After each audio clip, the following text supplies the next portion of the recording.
ఆహా, నెత్తికి రంగురంగుల రుమాలు చుడితే గుర్తుపట్టకుండానే అయింది కదా మాజీ మంత్రి హరీష్ రావు సారు. దీపావళి నాడు చార్మినార్ భాగ్యలక్ష్మి అమ్మవారికి పూజలు చేస్తానికి యువకిట్లా నెత్తికి రంగురంగుల రుమాలు చుట్టి తల్లిని చేరుకున్నాడు. తర్వాత భాగ్యలక్ష్మి అమ్మవారికి పూజలు చేసి తెలంగాణ పబ్లిక్ కు దీపావళి శుభాకాంక్షలు చెప్పిండు. పూజలు చేసిన తర్వాత విలేకరులతో మాట్లాడుతుంటే మంత్రి సీతక్క హరీష్ రావు చెప్పింది అంతా అబద్ధం అని చెప్పింది కదా. అదే కొండా సురేఖ బిడ్డ మాట్లాడిన దాని మీద దానికి మీరేమంటారని విలేకరులు అడిగితే నిజాలు ఏంటిది అనేటువంటిది నేను చెప్పాల్సిన అవసరం లేదు. వారి మంత్రివర్గ కుటుంబ సభ్యులే ఉన్న విషయాలన్నీ కూడా బయట పెట్టారు. ముందు దాని మీద వాళ్ళకి సమాధానం చెప్పమనండి. గన్ను ఎవరు తెచ్చారో సమాధానం చెప్పమనండి. ఇవాళ ఎందుకు పారిశ్రామికవేత్తలకు తుపాకులు పెట్టి అక్రమ వసూలు చేస్తున్నారో దానికి సమాధానం చెప్పండి.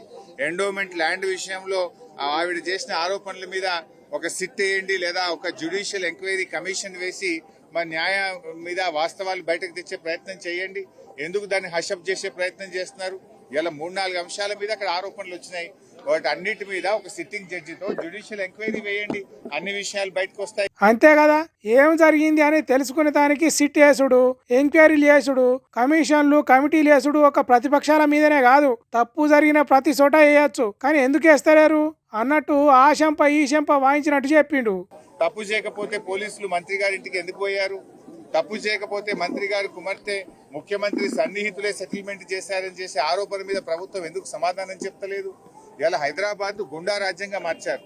ఒకప్పుడు బీఆర్ఎస్ ప్రభుత్వము పెట్టుబడులకు స్వర్గధామంగా మారుస్తే మీరు గన్ కల్చర్లు పెట్టి పెట్టుబడిదారుల దగ్గర అక్రమ వసూళ్లు చేసి వాటాల్లో పంచుకోవడంలో తేడాలు వచ్చి మీరు తన్నుక చేస్తున్నారు. గూండాగిరి బెదిరించి పైసలు వసూలు చేసుడు, గన్నులు పట్టుకొని తిరుగుడు, గ్యాంగులు మెయింటైన్ చేసుడు, లంగదందాలు చేసేటోళ్ళ చేతుల పవర్ ఉంటే ఏం చేస్తారో అదే చేస్తున్నారు కాంగ్రెస్ పార్టీ వాళ్ళు అన్నట్టు చెప్పిండు హరీష్ రావు సారు. వ్యాపారాల పెంపు పరిశ్రమల పెంపు మేము చేస్తే కాంగ్రెస్ పార్టీ వాళ్ళు మేము పెంచిన దాన్ని తుంచే పని చేస్తున్నారు అన్నట్టు చెప్పిండు. బాధపడుతున్నారు ప్రజలు, ఆలోచిస్తున్నారు. బీఆర్ఎస్ హయాంలో రెడ్ కార్పెట్ వేసి పెట్టుబడిదారులను ఆహ్వానించింది బీఆర్ఎస్. కానీ ఈ రోజు మీరేం చేస్తున్నారు?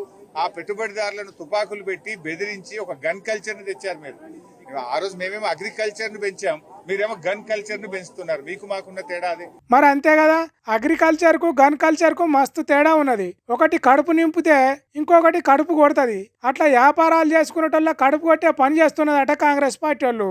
అట్లనే ఓ రౌడీ షీటర్ కానిస్టేబుల్ చంపిన దాని మీద కూడా మాట్లాడిండు.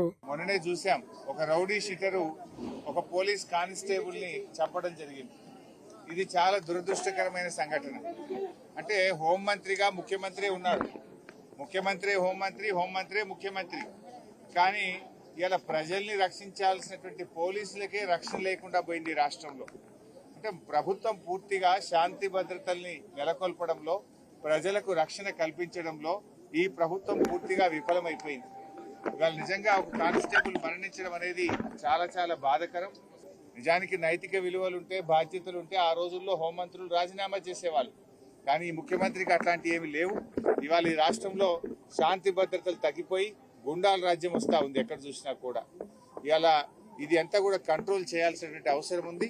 మరి పోలీసులు ఇలా ప్రజల ప్రాణ మాన రక్షణను కల్పించేటువంటి పోలీసులకు ఇలా రక్షణ లేని పరిస్థితులు ఈ రాష్ట్రంలో ఏర్పడడం అనేది చాలా దురదృష్టకరం. మరి అమ్మవారిని కూడా మేము ప్రార్థిస్తాం, రాష్ట్రంలో మరి ఇంకా శాంతి భద్రతలు నెలకొల్పాలి, రాష్ట్రంలో ఇంకా మంచి అభివృద్ధిలో ముందుకు సాగాలి అని చెప్పి అమ్మవారిని కూడా ప్రార్థిస్తాం. రేవంత్ రెడ్డి సర్కార్కు ఓ దిక్కు సురుకులు పెట్టుకుంటేనే ఇంకో దిక్కు అందరు మంచిగా ఉండాలి, తెలంగాణ ఇంకింత ముందడికి పోవాలి అని అమ్మవారికి మొక్కుకున్నాడట. ఎట్టోడా ఎనిగేయిరా అంటే ఆ పుల్లా ఈ పుల్లా అడ్డం వేసిండట. అట్లనే ఉన్నది కాంగ్రెస్ పార్టీ లీడర్ల ముచ్చట. బీఆర్ఎస్ పార్టీ వాళ్ళు సీఎం రేవంత్ రెడ్డి మీద సోషల్ మీడియాలో ఏవేవో పోస్టులు పెట్టినరట. దానికి పాపం కాంగ్రెస్ పార్టీ వాళ్ళ మనోభావాలు మస్తు దెబ్బతిన్నాయట. అందుకే ఎక్కలేని కోపం తన్నుకొచ్చిందట. అదే ముచ్చట చెప్తున్నాడు MLC Balmoor Venkat. BRS party social media handles లో అడ్డగోలుగా ఇష్టం వచ్చినట్టు ఫ్రీడమ్ ఆఫ్ స్పీచ్ పేరుట గౌరవ ముఖ్యమంత్రి గారి గురించి, మంత్రుల గురించి, ఉన్నత అధికారుల గురించి జరుగుతుంది.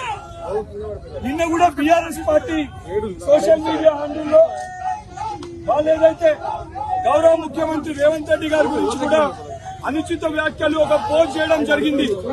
విద్యార్థులు, యువకులందరూ కూడా దీనికి సంపూర్ణ బాధ్యత ఆ party working president Kalvakuntla Taraka Ramarao పైన కఠినమైన సెక్షన్స్ పెట్టి ఆయన పైన చర్యలు తీసుకోవాలి.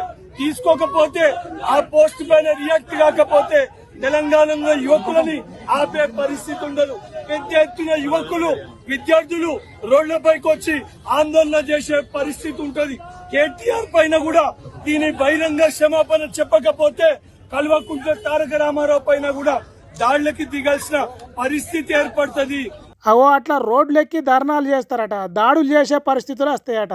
కాబట్టి పోలీసులే వాళ్ళ మీద చర్యలు తీసుకోవాలి అన్నట్టు చెప్తున్నాడు. తక్షణమే దీనిపైన రియాక్ట్ అయి కేసులు పెట్టి కల్వకుంట్ల తారక రామారావు పైన బీఆర్ఎస్ పార్టీ హ్యాండిల్ నడిపే వాళ్ళ పైన కఠినమైన చర్యలు తీసుకోవాలని చెప్పి మీడియా ద్వారా పోలీస్ శాఖ కూడా విజ్ఞప్తి చేస్తున్నాను. ఆ చర్యలు తీసుకోవాలని బీఆర్ఎస్ సోషల్ మీడియా మీద అట్లనే కేటీఆర్ మీద కేసు పెట్టిరట.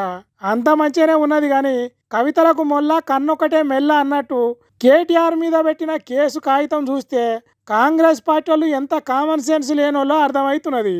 చూడుర్రి ఏమని రాసిండ్రో, కల్వకుర్తి రామారావు అట. ఈ కల్వకుర్తి రామారావు ఎవరో, ఈ కాగితం టైప్ చేసిన వాళ్ళు ఎవరో, కల్వకుర్తికి కల్వకుంట్లకు తేడా తెలియకుండా ఎట్లా రాజకీయాలు చేస్తున్నారో మనకు తెలియకుండా అవుతున్నది. మరి లేకుంటే ఏంది, పెట్టే కేసే తప్పు అంటే ఆ తప్పును కూడా కరెక్ట్ గా చేయకుంటే ఎట్లా? రేపు పొద్దున కోర్టులో కల్వకుర్తి రామారావు అని పిలిస్తే ఎవరు పోవాలి? అంతా ఆగం బ్యాచ్ ఉన్నది కదా కాంగ్రెస్ పార్టీలో అన్నట్టు మాట్లాడుకుంటా నవ్వుతున్నారట ఈ ముచ్చట తెలిసిన తెలంగాణ పోలీసులు.